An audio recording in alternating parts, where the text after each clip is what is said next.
Azərbaycanda oktyabrın 1-dən məktəb avtobusları layihəsi başlayacaq. Bunu reportaj açıqlamasında Elm və Təhsil naziri Emin Əmrullayev deyib. Onun sözlərinə görə layihə çərçivəsində ilkin mərhələdə təxminən 1200 uşaq əhatə olunacaq.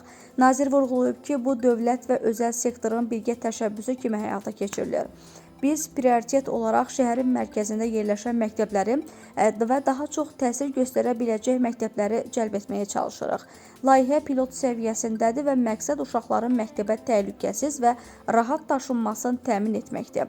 Emin Əmrullayev əlavə edib ki, dövlət layihənin ilkin mərhələsində müəyyən subsidiya və dəstək mexanizmləri ilə iştirak edəcək. Lakin şagird sayı artdıqca ödənişin valideynlər tərəfindən qarşılanması nəzərdə tutulur.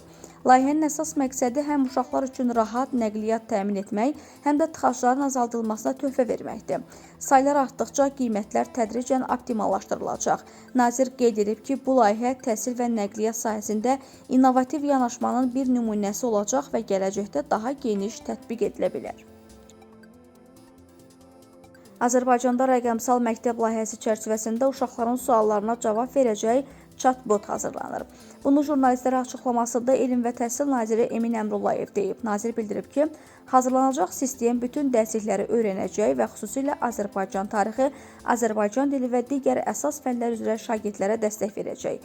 Emin Əmrullayev əlavə edib ki, yeni strategiyada 2027-2030-cu illər üçün təhsil proqramlarında süni intellektin tətbiqi xüsusi diqqət mərkəzində olacaq. Həmçinin layihə çərçivəsində ekoloji və iqlim dəyişiklikləri ilə bağlı fənlər üzrə dərsliklər də hazırlanacaq. Məqsəd hər mövzuda yalnız bir dərslik hazırlamaq deyil, əksinə mövzuya uyğun fərqli sahələr üzrə intellektual və tədris dəstəyini təmin etməkdir.